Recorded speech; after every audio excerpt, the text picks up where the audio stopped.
আমি তোমাদের ভাইয়ের মতো, ছোট হই আর বড় হই। আর আমাকে এইসব আল্লামা শায়েখ এইসব বড় দরকার নাই। আমি একদম তালেবে ইলম। এখানে বড় বড় অনেক আলেম ওলামায়ে কেরাম আছেন, আমি একটু বিব্রত বোধ করছি কথা বলতে। আমি জানি যে হকপন্থী ওলামায়ে কেরাম যারা, তারা আমাদের মতো অনলাইনেও আসেন না। এই ফেসবুক ইউটিউবে ভিডিও পাবেন না এমনও আলেম বাংলাদেশে আছেন জানেন, যারা বহু আলেম তৈরি করছেন, মাদ্রাসা খেদমত করছেন। তো তাদের সামনে আমাদেরকে যখন এইভাবে টাইটেল দেন, লজ্জা লাগে, বিব্রত বোধ করি। শেখার কোনো শেষ নাই। আমি একসময় মনে করতাম যে আমি যখন ইন্টারমিডিয়েটের পর থেকে চর্চা করা শুরু করছি, অনার্স মাস্টার্স পর্যন্ত, মনে করছি যে হ্যাঁ, মনে হয় ইসলাম সম্পর্কে ভালোই জানছি। তারপর যখন কওমি আলেমদের কাছে পড়তে শুরু করলাম, বলি এগুলো ভিতরের কথা, খোলামেলা বলি, গল্প করছি আপনাদের সাথে, রাগ করছেন নাকি? তখন বুঝলাম যে বিগত 5-7 বছর তো আমি কিছু পড়াশোনা করছি বলে মনে হচ্ছে না।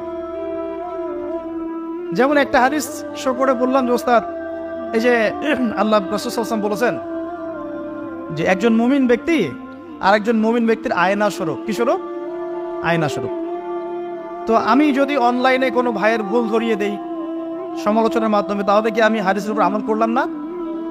তখন ওস্তাদ মিটিমিটি হাসছেন, বলছেন যে তোমার তো টুকটাক অ্যারাবিক গ্রামারের বেস ভালোই, তোমার কি মনে হয়? তাই বললাম যে আমার কাছে তো এটাই মনে হচ্ছে যে আমি যদি সমালোচনা করি, আমি তো এই আমর বিল মারুফ নাহি আনিল মুনকারের কাজই করলাম। তো তিনি বলছেন আসলে এই হাদিসের ব্যাখ্যা এমন নয়। কেমন ব্যাখ্যা? তুমি কি খেয়াল করো নাই? আমাকে বলছে তুমি কি খেয়াল করো নাই, তুমি যখন আয়নার সামনে গিয়ে দাঁড়াও, তখন আয়না কিন্তু তোমার সাথে কথা বলে না। আয়না নীরব থাকে, স্থির থাকে, কিন্তু তোমার দোষ ত্রুটি কোথায় আয়না কিন্তু দেখিয়ে দেয়। মনে করেন, বোঝাচ্ছে, মনে করেন আপনার গাল কেটে গেছে, আপনি আয়নার সামনে দাঁড়িয়েছেন, আয়না কিন্তু আপনাকে বলে দিবে না এই যে তোমার গাল কাটা, এই ছেলে তোমার গাল কাটা, হ্যাঁ এই মেয়ে, এই ছেলে তোমার এই সমস্যা ওই সমস্যা, বলবে? চুপচাপ থাকবে, আয়না দেখিয়ে দিবে আপনার ভুলটা কোথায়। তো তিনি আমাকে হাদিসের ব্যাখ্যা শেখাচ্ছেন, বলছেন যে একজন মুমিন ভাই যদি কোনো ভুলের উপর থাকে, তুমি সঠিকটা আমল করে ওর সামনে দাঁড়িয়ে দেখিয়ে দিবে যেটা সঠিক।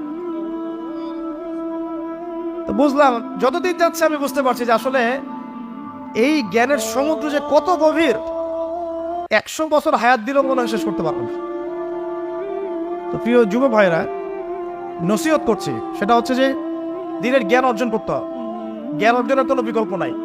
আর জ্ঞান অর্জনের জন্য শুধুমাত্র ফেসবুক ইউটিউব যথেষ্ট নয়। এগুলো কনস্ট্রাকটিভ কোনো মাধ্যম নয়, বরং ফিতনা ছড়াবে এগুলো কিন্তু বেশিরভাগ ক্ষেত্রে ফিতনাই ছড়াচ্ছে।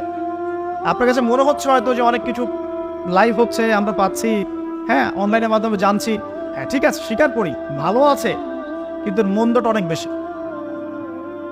এর মধ্য দিয়ে আলেমে বিভক্তি হয়ে গেছে। এর মধ্য দিয়ে একে অপরের সাথে আমাদের সম্পর্ক নষ্ট হয়ে যাচ্ছে। গীবত, তহমত, সমালোচনা, কাদা ছোড়াছড়ি সংস্কৃতি বাড়ছে, ঐক্য বিনষ্ট হচ্ছে, অনেক সমস্যা হচ্ছে। আর এগুলো কনস্ট্রাকটিভ সিলেবাস নয়। সিলেবাস আপনাকে ওলামায়ে কেরামের কাছে এসে জানতে হবে। আমি বলছি 1 নাম্বার কোরআন থাকবে। আপনাদের জেনারেলদের জন্য বলছি, কারণ আপনাদের জন্য এটা এত সহজ হবে না। মাদ্রাসা যারা পড়া শুরু করেছেন ছোটবেলা থেকে, তাদের জন্য সহজ, আপনাদের জন্য এত সহজ নয়। সিলেবাসগুলো জেনে রাখেন। কোরআন পড়তে হবে আগে, পবিত্র কোরআনের বিশুদ্ধ তেলাওয়াত শিখতেই হবে, এবং প্রত্যেক দিন চেষ্টা করবেন 1 পৃষ্ঠা 2 পৃষ্ঠা, আধা পড়া 1 পড়া করে তেলাওয়াত করার জন্য। তেলাওয়াতের কোনো বিকল্প নাই, প্রত্যেক হরফে 10 নাকি পাবেন ইনশাআল্লাহ। এরপরে এর ভাষা আছে, কোরআনিক গ্রামার আছে, নাহু সরফের অনেক বই আছে, এগুলো পড়তে হবে। আর এই বইগুলো আপনি একা পড়তে পারবেন না। এই বইগুলো পড়তে হলে ওস্তাদ লাগবেই। এক একটা বই 2 বছর করে পড়তে হইতে পারে, পড়তে হবে।